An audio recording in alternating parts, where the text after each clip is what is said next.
to YouTube. So if you have any announcements, make sure they're appropriate. So, welcome to the Unitarian Universalist Church of Tullahoma. Welcome to those of you at church, those of you on Zoom, and welcome to those of you on live stream. Our opening reading this morning: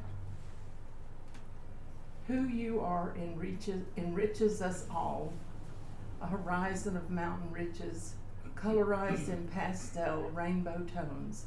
Welcome. What you bring, who you are, enriches us all. We say welcome to your joy, your hope, your pride. We say welcome to your grief, your fear, and your anger. And the parts of you that are not ready to be seen and heard, welcome to them all.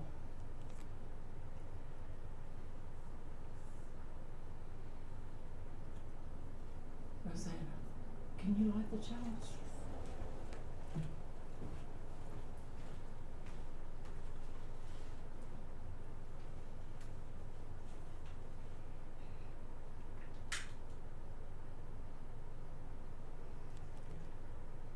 We gather this morning as one community, a community united by common ideals: love, justice, diversity, freedom, mutual care, and equity. Yet look around. Look at the faces of those around you. Each face represents an individual. Every one of us with our own story, needs, and strengths, and faults. We light our chalice today, honoring our common connection and also the uniqueness that lives within each of us. Announcements. Meg. We 5 people met here yesterday afternoon about 2 o'clock to make good on the suggestion we start a crafting, art making kind of group. So the decision is made that on the 1st and 3rd Saturdays, we will, interested individuals, male, female, 18 and up, are welcome to join in to either participate in some predetermined group activity or to work on individual projects, as it may. This is not restricted to membership in this organization. If you have a friend who'd be interested in coming, that's fine, that's great. There's no cost, and we'll resolve financial issues as they come up, or something. What time? 2 to 4. This is separate and distinct from an offer to start the Mahjong group. That begins in October. We'll be starting this next Saturday, which will be the 3rd Saturday of September. So that'll be our initial activity period, and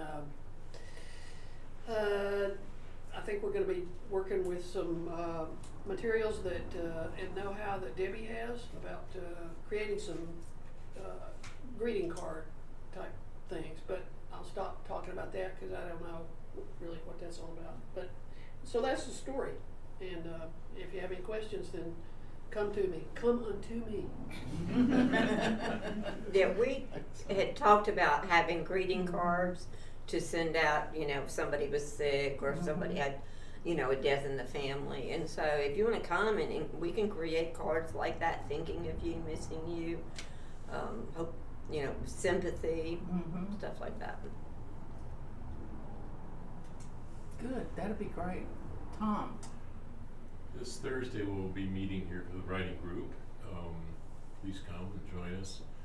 We're looking to expand a little bit, and which may be another speaking group like one up at Swanee. And our Lynn Smino, she just kind of dropped the hurt part, I guess. So Lynn is not going to be here, but she's got a proposal, and we're going to discuss that and see where that leads us. So we may have two things, we may move, or we may have them come here, or whatever, but anyway, we'll see how this all works, but it'll be centered in Manchester mostly. I hope. Open to the public. Pardon? Open to the public. Absolutely, absolutely. It'll be writing of all kinds, not just, well, we're a diverse group, Right. you know. Okay. Anybody online on Zoom? Jim? Yeah, I have a few. We do have a board meeting scheduled for next Sunday. It's our regular monthly board meeting on the third Sunday of the month. P-Flag will meet tomorrow evening at 6 p.m. They meet the second Monday of the month at church.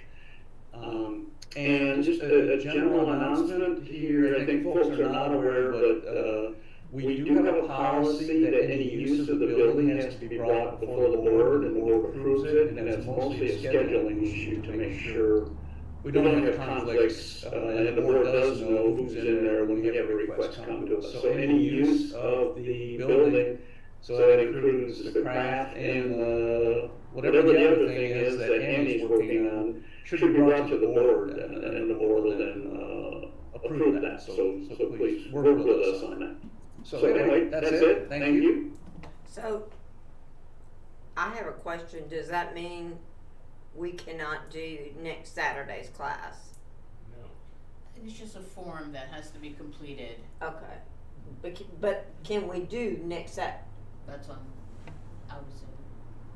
I mean, Saturday will be before. As long as no one else is, I don't think anyone else is scheduled. So I think, yeah, go ahead and do Saturday, but then come to the board with a proposal on Sunday. Okay. Thank you, Jim, for that. Mm-hmm. Any other announcements online?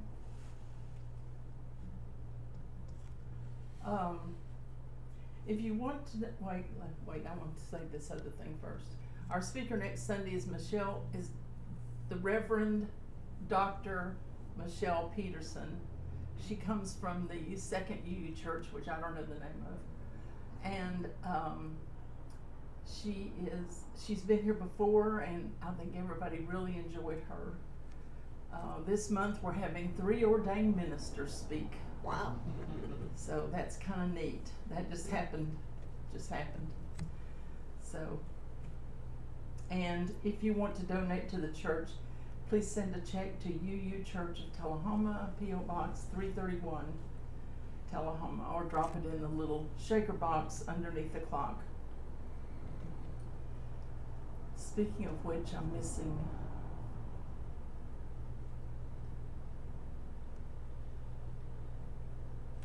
whatever his name is.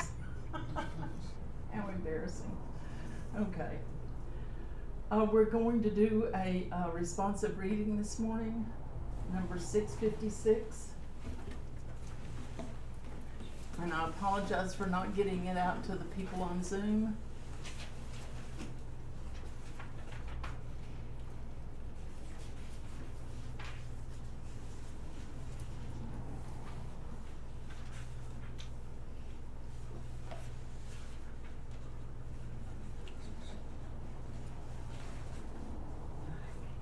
Harvest of gratitude. Once more the fields have ripened to a harvest, and the fruitful earth has fulfilled the promise of spring. The work of those who labor has been rewarded. They have sown and reaped, planted and gathered. How rich and beautiful is the bounty gathered, the golden grain and clustered corn, the grapes of purple and green, the crimson apples and yellow pears, and all the colors of orchard and garden, vineyard and field. Season follows after season, after winter the spring, after summer the harvest-laden autumn. From bud to blossom, from flower to fruit, from seed to bud, again the beauty of the earth unfolds. From the harvest of the soul, we are given occasions to garner a harvest of the heart and mind. A harvest of resolve to be careful stewards of all life's gifts and opportunities. A harvest of reverence for the wondrous power and life at work, in things that grow and in the soul. A harvest of gratitude for every good which we enjoy. And a fellowship for all who are sustained by earth's bounty. Beauty, bounty, beautiful. Okay, our speaker this morning is our dear Stan Bumgarner, and his title is Who Are We? Right. Thank you, Stan.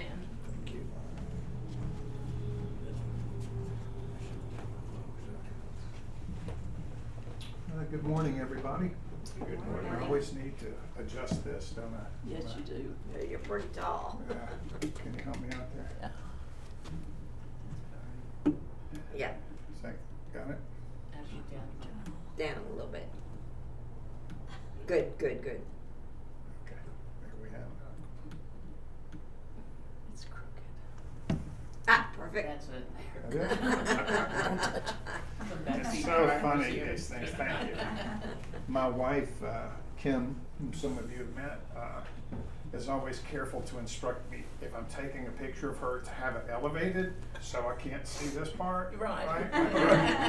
Or up your nostrils. Right. So appropriately, I should be like this on the camera there. So, welcome. Good to see you, Lucy and Bill. Nice to see everyone again. And new faces, too, that I haven't seen here before. So, my topic this morning, my question is, who are we? And as many of you know, I just retired from Cumberland Heights as the spiritual director there. And as part of my job, basically as an alcohol and drug counselor, was just to talk to people and meet them where they are. And lots of times, people would say to me, I gotta tell you the truth. I don't even know who I am anymore. So I'm gonna start my talk this morning by asking the question, who am I? And ask each of you to think about that. But who am I? I'm a 68-year-old white man living in the southern part of the United States of America. In some ways, living in the belly of the beast. Okay? And I'm liberal. But those are things that aren't so obvious at first. I'm tall, I'm white. It puts me at great advantage over a lot of other people. I was born in the South. I have a little bit of a Southern accent. I have 2 kids. Both of them are 21, twins. I'm fairly educated. I'm one of those guys that went to LSU. I got a social promotion out of there because I got the pot smoker's degree. It was general studies. I could never decide on anything. And after about 6 years of being there, they said, okay, you've graduated. I don't know if you remember that Randy Newman song, basically, about the college boys from LSU that go in dumb and come out dumb too. That was me. That was me. I fell into a family business and enjoyed that for a while, went into business of my own. I was in the comedy nightclub business for a while. I was in the pet sitting business for a while. It brought me to Nashville. And in Nashville, going to the Unitarian church, someone said, have you ever thought about being a minister? And my immediate response was no, I have not. What in the world? It was beyond me to comprehend that that's something I might want to do. And Lynn Harbaugh, who I think may have even spoken down here a time or two, did Lynn ever come? Lynn said, you should come to Second Career Day and see if you like it. And I did. And I won't say I was the brightest bulb in the pack there, because there was a whole bunch of really smart people at Vanderbilt Divinity School. But I learned enough. I grew enough as a person, and it changed my life. It led to all these other different things in my life. So I say there are obvious things about me, my size, my color, my age. And there are things that have kind of grown over time because of my value system. And then in the end, I'd like to say, and I'm becoming. I'm trying to become a little bit better version of myself every day. I'm trying to be a little bit better father and husband and friend. And I'm trying to build a recovery center up there in Tracy City for people in recovery. There are things I'm trying to do. And there's probably another whole layer of stuff I could say about who am I.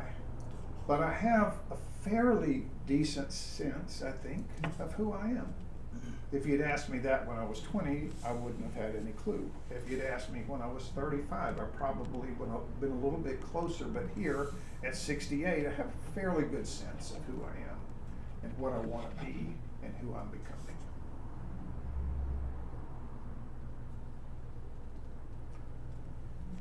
Who I am is a reflection of all my life experiences and the way I processed them based on the things I was taught by my mom and my dad and my friends and the culture I grew up in.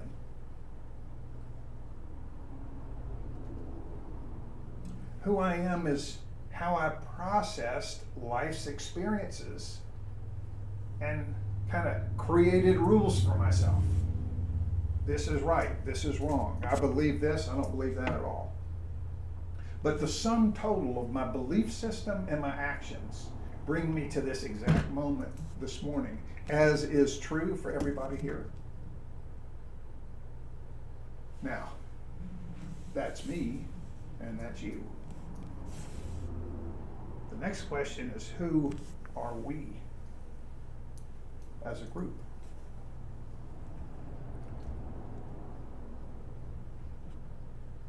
We're Unitarian Universalist. There's all kind of individual aspects to that. But let's start with the theological claim that each of us bring to this room this morning, which is, I'm not Trinitarian. I don't believe in the Father, Son, and the Holy Spirit. I believe there is one God, or there is one thing at work. Like the Taoists say, there is the way. Whether it be energy or spirit or whatever it is, I believe there's one thing that ties all of this together. And it may well be far beyond my comprehension, but I can experience it. I can align myself with it. But I'm a Unitarian, and I'm also a Universalist. We are Universalists. We believe in a universal brotherhood and sisterhood of spiritual travelers. We also believe that we're all going to have the same after-death experience. And it doesn't involve having to have been dumped in water or profess a certain belief to get in. Whatever happens to one happens to all. Unitarian, Universalist. That has always been a contrarian position. From the very beginning, after Jesus died, people said, no, that was just a guy. And other people said, no, that was God incarnate. And there were people that took a religious, philosophical path that said, we believe this was a prophet, a gifted, spiritually gifted man, but we don't believe he was God. And they paid for it with their lives. That chalice we light each Sunday is a way to celebrate this community and the light that this community brings to our hearts and our spirits. But I've also heard it said it represents all the heretics that were burned at the stake. That's a pretty heavy thing to sit with. But we're heretics. We've always been heretics. We don't meet the searching for the word. We just don't fit the normal, I'm sorry, I'm just blank. Somebody give me the word. Mainstream? Mainstream, yeah, the mainstream religious belief systems.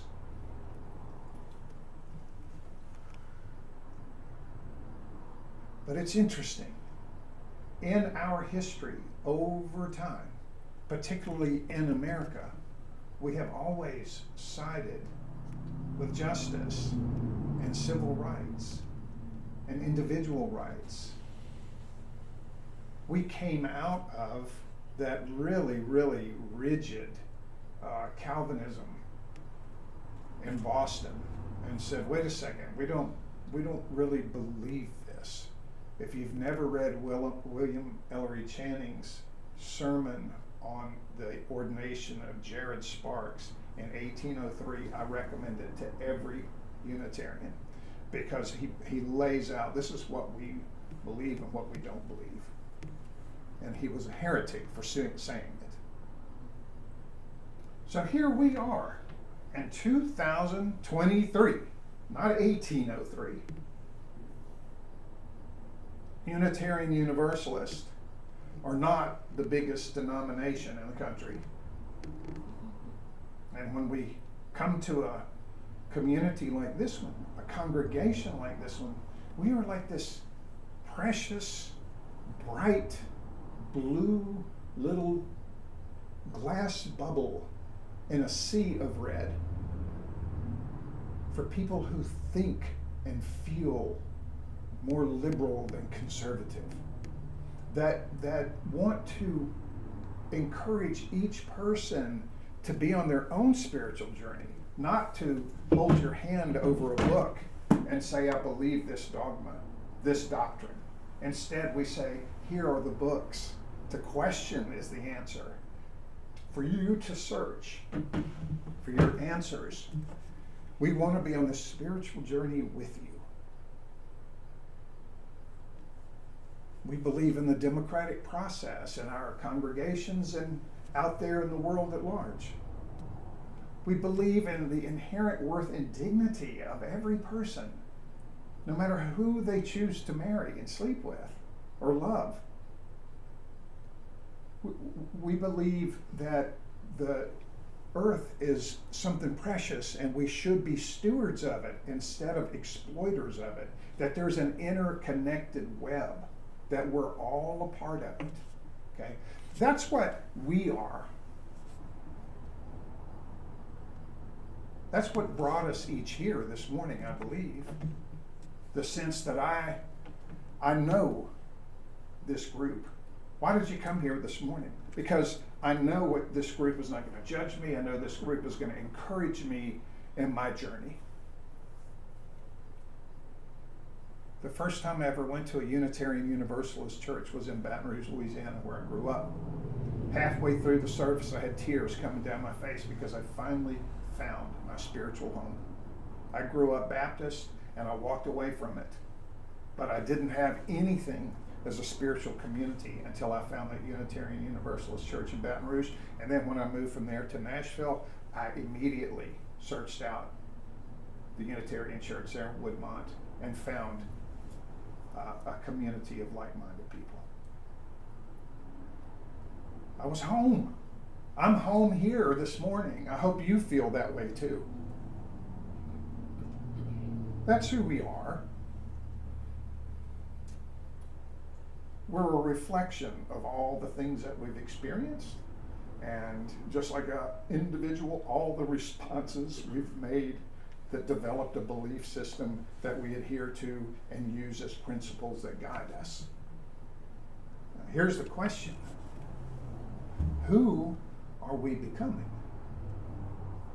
Not just as an international or national denomination, but who are we becoming? I looked quickly at some of the numbers for Coffee County. There's approximately 57,000 people that live here, right? And I don't know what the surrounding counties are, but just Coffee County. 57,000 for simple math, and I know I've got some mathematicians in the group. You can always count on that just about at a Unitarian Universalist gathering. But let's just round that to 50,000 people. And let's take off 40% of that for kids that are 18 or younger. Okay? What does that leave us with? 30,000? Right? 60% of 50,000, 30,000 people. Okay? Now, I would be willing to bet that if we said, I'll bet you maybe not 1 out of 100 people we ever met would ever be interested in being a Unitarian Universalist. Right? Well, if we said 10 out of 100, we'd have 3,000 people in here this morning. But that's not us. We're never going to be 10% of the population, are we? But what if we were 1% of the population? What is that? It's 300 people. Are there 300 people in Coffee County that want to be here with us on a Sunday? I don't know. It seems too many to me. 1%. But what about 0.001? If we had that number, we would have at least 30 people in here this morning. And I think the national numbers we are 0.0003%. So that would be about 90 people in here. Where are they? And what are we doing? How do we reach them? Because I guarantee you there's a kid out there that needs to hear our message. There's a single mom out there. There's a gay man that's isolated and doesn't even know we exist. There are people that politically don't have a voice because they don't feel like they can have it by themselves. And the question becomes, how do we step into that? And I look around this room, and I think I can say this with a certain level of respect. We are not the youngest group in Coffee County. Where are they? So, what do we intend to do is a question. Who are we becoming? And I know the board has much to discuss, and they have a vision or wanting to develop a vision for this congregation. But that's my question. Who are we and what are we becoming? Because goodness gracious, we survived COVID. We figured out a way to do it. And now we're past it to some extent. What do we do now? How do we build connection? How do we build community in a way that feeds us all? How do we let the community, the larger community of Coffee County, know about us? That's my message this morning. Who are we? It's a question, but remember, we've already decided to question is the answer. Now, each of us ask, who am I becoming? I think it's a really powerful question for us to ask in this moment, right here, right now, in 2023. Who are we? What narrative do we share with the world where the narrative of the world that we're surrounded by doesn't seem all that healthy to me right now? It feels dangerous. It feels dishonest. It feels misrepresentational of reality. And how do we push back? How do we share our narrative? Who are we becoming? Who do we want to be?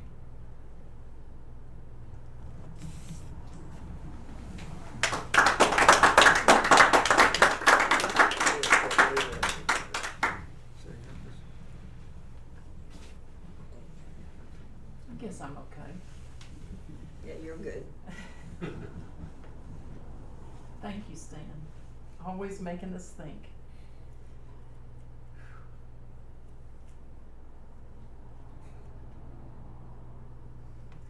Keep the chalice flame burning. Be kind, be brave, be just, be merciful, be hopeful. This is how we keep the chalice flame burning until we are together again to light it anew. Let's sing our hymn 414.